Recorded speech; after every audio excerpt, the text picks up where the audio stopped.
क्या रमाकांत यादव की कोई गैंग सक्रिय है?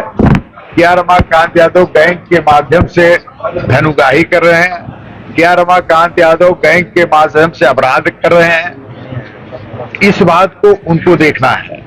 मैं इस तरह का कार्रवाई किया जाना, उनकी संपत्तियों को कुर्क किया जाना, ये निश्चित तौर पर राजनीतिक है और मुख्यमंत्री के इशारे पर हो रहा है। अपराधी जिनके ऊपर 100 मुकदमे हैं, 85 मुकदमे हैं, 50 से ज्यादा मुकदमे हैं, वो लोग स्वतंत्र घूम रहे हैं क्योंकि वो मुख्यमंत्री जी के साथी हैं। वह लोग अंदर अंदर तमाम अपराध कर रहे हैं। आपका इशारा किधर है, बताए नाम? हमारा इशारा साफ है। बनारस के एक हैं जिनके मुख्तार से चलती थी, दूसरे हैं विनीत सिंह मिर्जापुर के, आपका जौनपुर भी देख लीजिए, जो क्रिकेट खेलते रहते हैं।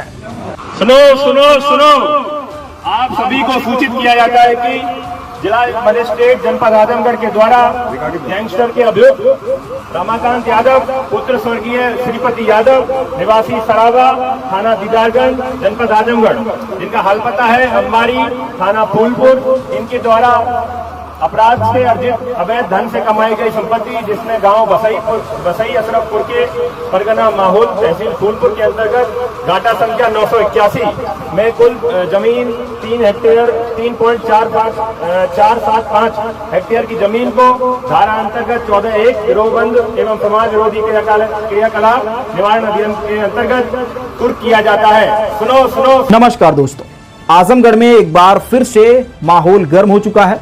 आजमगढ़ में क्या कुछ बदल रहा है या फिर वही पुरानी कहानी है? क्या हम सबके लिए कानून एक जैसा लागू होता है?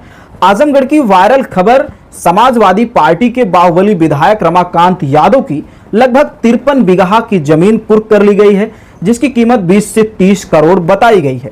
सरकारी आदेश के तहत गैंगस्टर एक्ट में कार्रवाई के तहत प्रशासन का दावा है कि यह अवैध कब्जे और शराब कांड से जुड़ी जमीन है। लेकिन सवाल उठते हैं कि क्या ऐसी कार्रवाई सभी राजनीतिज्ञों पर होती है या केवल उन लोगों पर होती है जो सत्ता से दूर हैं? अगर वही लोग जो सत्ता के नजदीक हैं, जिन पर गंभीर आरोप भी शामिल हैं, जिन पर गंभीर आरोप लगाया गया है, तो क्या उनके खिलाफ भी ऐसी सख्ती से तुरंत कार्रवाई होती है? कानून की तस्वीर साफ है।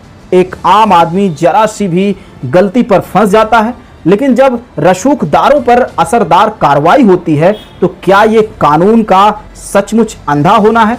या फिर एक बड़ा सवाल यहां पर उठता है कि क्या पार्टी देखकर आजकल न्याय को तय किया जा रहा है या फिर सत्ता देखकर कार्रवाई की जा रही है कि जो सत्ता में है उनको कानून और न्याय, क्या ये दल और पक्ष को देखकर तय हो रहा है?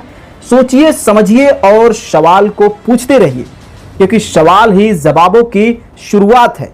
तो फिलहाल ज्यादा ना कुछ कहते हुए आपसे मैं ये जानना चाहता हूं कि बाहुबली के नाम से फेमस, कई बार सांसद, कई बार विधायक रह चुके रमाकांत यादव पर जो सरकार के द्वारा कार्रवाई की जा रही है, क्या ये कार्रवाई सच में कानूनी तौर से हो रही है या फिर कुछ रंजिश है?